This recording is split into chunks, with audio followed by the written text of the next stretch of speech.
Hey guys, Nick here again, back with another video tutorial. So a while ago on my Instagram, I did a poll asking, or I think it may not have been a poll. I think I just asked um, if you guys wanted to see any more photo tutorials or editing tutorials, and just DM me the picture that you guys want a tutorial on, and I would show you. So this one, I got a response back from somebody on there. And I'd start off with this one. I've been really busy with school recently, so I haven't had a whole lot of time to get a whole lot of these done. But I thought I would start with this one because it's pretty simple. You can see my editing history here, and it's really not long at all. It's pretty short, at least for me. I don't know about you guys. But yeah, so it's not that difficult. I mean, in a nutshell, I really just like exaggerated the light in the picture. This is the final exported image. And of course, I mean, I did do more tweaks besides that, but a lot of the time I really tend to like, add in a bunch of more light into the picture. And for this one, I did a little bit of that, but it was already still kind of there. I really just like turned up the exposure a little bit. But you guys will see what I did. That's why you're here. All right, so I will get started.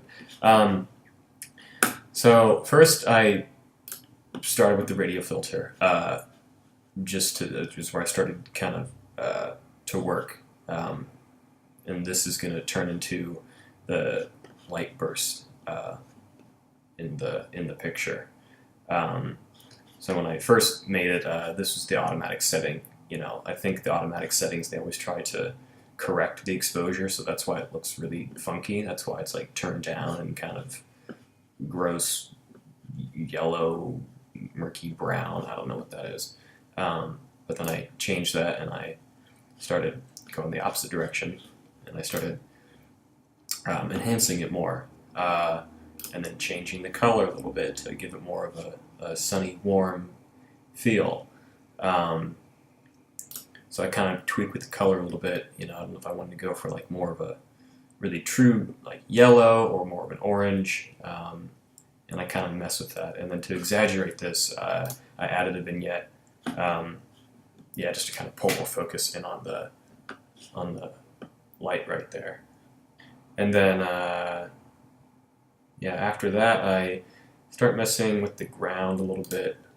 I don't know if I wanted to kind of go for like two different colors in here, or if I wanted to just go for an overall uniform color, kind of like just like an orange or something, which is eventually what I do. But right now I was kind of messing around with it. So then see here, I add the graduated filter, and just drag it up and over the bottom here. And I kind of, mess with that a little bit. I don't know if, again, I want to kind of go for like a blue on the bottom, yellow, orange on top, or like cool on the bottom and warm on top. And I'm just kind of experimenting here. I might have said this in my previous video, but I can kind of go both ways when it comes to editing. I either take the picture and just like automatically know what I want to do with it. Like I just know instantly. And sometimes I'm not quite sure. So this is me when I'm not quite sure. I just kind of fool around a little bit and just see. I usually always go back and forth a couple of times, just seeing what works. And sometimes I'll even, again, unless I'm like absolutely positive that it's what I want. So I mean, there are some pictures I have on my computer. This is on my desktop, but I also have a lot of pictures on my laptop as well. But both of them, I'll have pictures on them. Sometimes I'll have them on there for like, a couple weeks or a month, and just come back to them every now and then, and just see if there's anything that I immediately notice that I want to fix with it. Like for this picture, I took this picture I can't even remember. I can't remember the exact day if I could find it. I know when I imported it. Yeah, on the 22nd of May. So I might have taken it then, or I might have taken the picture at that time, or a little before that.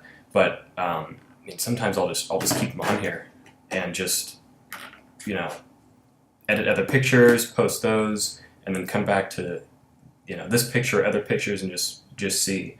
I think it's really important because when you're working on an image, sometimes you can get so caught up in it that if you just kind of just push yourself through it, you may not be able to step back and just kind of look at it and just like see like what else needs to be done to it. So there's that option as well.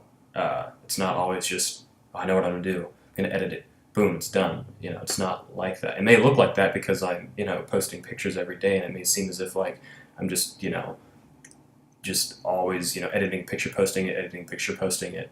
No, I have a lot of these that I post on my computer sometimes for a while. So you don't feel bad if you don't get it right away. There was a picture I posted a while ago where I had it on my computer for almost, I think I said it was like 8 months or something, because I just didn't know how to edit it. And so I just kind of left it there, and I just every now and then I'd come back to it, edit it, see if it worked, see if it didn't work, and it never worked, really, because I kept trying for 8 months, and then one day it just clicked, and like I just knew what I wanted to do. Yeah, I know it was kind of like a little side note there, a long side note. It kind of got distracted there, but just wanted to point that out in case you guys were wondering. So yeah, back to this picture. Where am I? I'm right here. Okay. Yeah, so now this is where I start messing with the point curve. Right here. Yeah, I really like dragging the blacks up and just kind of making them a little more gray, and it kind of makes the picture faded a little bit. You can see here, if you watch on the right, changing the curve make a big impact on the mood of the picture. Like you can see here, it's like really, really like faded. Like these are just all like gray, it's too dramatic for me, and that's why this is pushed all the way to the top. And then you see when I drag this back down, they start becoming a little more black again, like that. So yeah, I like messing with that too. It can really, really change the mood of the picture. Yeah, for city shots, I like adding a lot of clarity in them. I don't know why, there's just something about it that I just really, really like. Here I come back again, I start messing with the color of the light here. I really go strong with it there. And then split toning. Yeah, you can see here for the highlights, I made them pretty orange. And of course, these are the highlights here.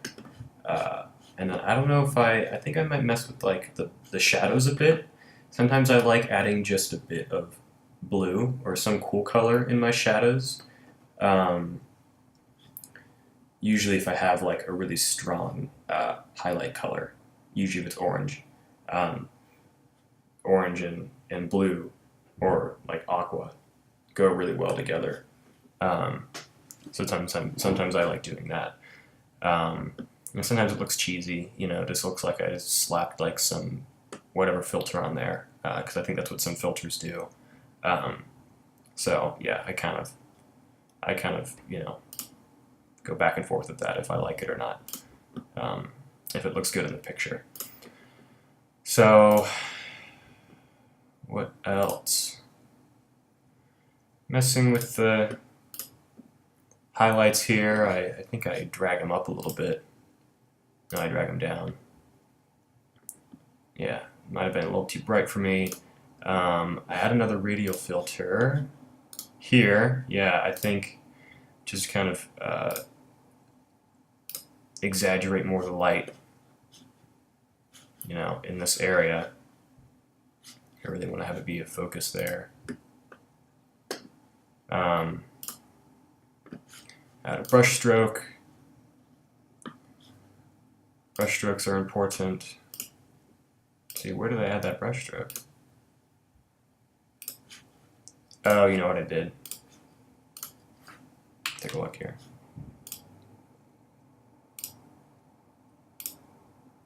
Yes, yeah. That adds maybe a little bit of realism to it. You know, here it's, you can tell, like, turn down the blacks in this whole area. And then I thought, well, the light's coming from here. It's shining this direction. This is going to be lit up as well.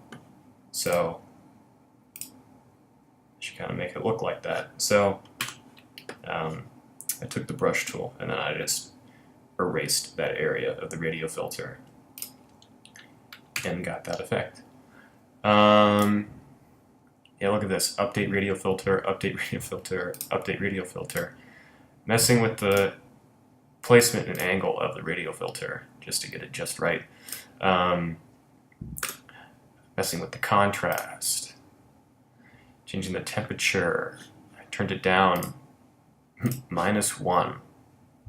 That could have been an accident. Or I saw the difference. I can't see it now, but I don't know. Tweaking, just lots of tweaking here and there. More contrast. Oh, now I go back to just going crazy with the light. Oh, I don't like it, so I go back down. Yeah, I do that a lot. This looks great. Oh no, I hate it. Actually, I like it. Nah, it's dumb. All the time. Again, that's what I was talking about. Never, you know, usually never quite sure. Just a bunch of back and forth, experimenting. You know, it's kind of what art is, just experimenting, seeing what works, seeing what you like and what you don't like. Yeah, then I focus on the bus. I think I remember taking this picture because I was like, oh, like these iconic, you know, touring buses, the red buses, you know. People, that gets all the likes on Instagram. I'm just kidding. But yeah, sort of focusing on that, just kind of bring it out a little more, make it a little interesting point in the picture. Yeah, turn down the noise. You guys probably can't see, but a lot of the time I do have a fair amount of noise in my pictures. Just because I think when I shot this even at yeah, ISO 100. So, but the original picture was pretty dark. It's not pretty dark, but there's some dark spots. Yeah, my camera also is the bottom of the line camera. I think I've told you guys 1,000 times the one that I own. So it's the processing of noise and trying to eliminate it is not that great. But I do the best I can. I think Lightroom does a pretty good job with this stuff here. Sometimes I'll, you know, up the luminance, up the color, and then sharpen it a little more. And it tends to do a pretty good job of getting rid of it. So yeah, if you guys ever have a lot of noise in your pictures and want to try to fix it, mess with this stuff, because I think it's pretty powerful. I think it helps a lot. Yeah, I feel like I'm going all over the place. Again, this is the second one I've done. So I'm still practicing, and please leave comments with how I can better improve. I tend to be kind of sporadic with my thinking and my editing, obviously.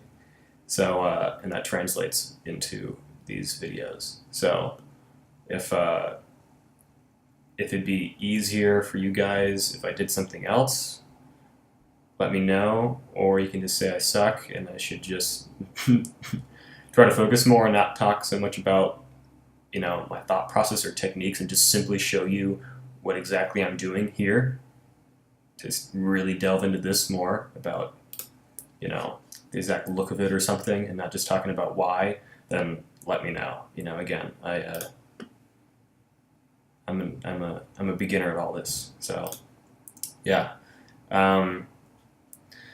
Yeah, let's see. So again, I'm talking about the bus. I kind of messed with that a little bit, bringing that out kind of bring down the contrast, maybe up the highlights a little bit, make it stand out a little more. I bring down the shadows here. Again, put a little more emphasis here. You know, it's kind of adding to the vignette that I added a while back. Add the shadows with just a little more right there. And I added a little more clarity. Or I turned down the clarity there. Yeah, to kind of give it more of a realistic look, I guess. It'll look kind of strange if these were like really, really sharp lines. You'll notice if you take a picture and it's like really overexposed, the edges that are right near the overexposed part sometimes aren't like, so sharp. So, yeah. And also that was kind of cool because this is like kind of in the distance, so it would be a little more out of focus. Just a tiny bit. So I exaggerated just a tad. A little more blurry. It looks like that was my first export. I think I move on a little bit here. Yeah. So I exported and I thought it was good. And then I realized, oh, no. There's more to be done. The picture can really change depending on the size of the screen. At least I think so. When I see it on my computer, I think it looks amazing. I'm like, oh, this is perfect. Then I export it onto my phone, and the size, for some reason, can just make a change in how it looks. I realized that I don't actually like the colors. It doesn't work. So that's another thing too. Look, I emailed it to myself. I considered it done. Didn't like it. So I go with more. Realized I wanted some more orange. Mess with the curve a tad. Micro adjustments. Look at the tone curve on the right. Just little adjustments. There, it looks good. Shadow saturation. What did I do? I guess I turned it back down. Yeah, I had a little blue in there. Remember I was saying that? I like adding a little blue or a cooler color with my warm. And I realized I don't know, didn't like that, so I took it away. Update the highlights. Update the exposure there. Update the whites. Update dehaze. I think I added a little more dehaze there. Pretty sure I'm messing with this thing. Yeah. Add 6 dehaze to this area. Kind of bring down the exposure just a little bit more and kind of add a little more contrast there. And then more saturation. More saturation. Yeah, let's see, I have it almost down to 100 there, 67. Decided I want more. I decided I want more. Actually, I'm going to 3, plus 3. Whoa. Okay, good. I was going to say, I don't think I exported like that. It's way too dark. And then, last little touch, fix the vignette a little bit. This is how my vignette, I always add the feather to 100. I always add my highlights to 100. What that does is that just gives priority to highlights so that the vignette doesn't affect that. You can see here that if I turn the highlights all the way down, the highlights here, they go down, but then if I turn it all the way up, they're excluded and then they go back up. So it tries to hide the vignette a little bit, not make it look like you just took like a soft brush and just like dragged it around the image. Yeah, so it looks a little bit nicer. If I undo all that, and that was the final export. So, yeah. beginning, and end. Yeah, like what I said before, it's kind of the biggest part was I just exaggerated this light here and added a color to it and kind of gave it like a warm finish over the whole thing. Again, that's the very, very basics. A lot of adjustments up in here, and I fixed that up. Messing with the curve a little bit, you know. Again, that's like, those are all kind of minor changes. So yeah, that is it. No Photoshop for this one. I believe the next one I'm going to do is going to be much more in depth than this, because that one, there was a fair amount of Photoshop. I swap out the sky, and I fix up the buildings a little bit, and remove some things, and add my logo into it. And so I kind of like doing that. If you guys haven't noticed, sometimes I like putting my logo in the pictures. It's like a little Easter egg. Seeing if you guys ever noticed it, or it's just for my, just for me. I think it's kind of fun. But yeah, so that one will probably next. And I'll probably put like a little preview of what picture I'm talking about now. So yeah, all right, that's it. Thank you guys for watching. People said I sounded bored. I think that's just my voice. So if I sounded bored in this one, I'm not. I love talking about my process, and I'm glad you guys are interested in finding out how I do my pictures and how I edit them. So I'm flattered by that. So thank you guys so much. Yes, I'll see you guys sometime soon. All right, bye.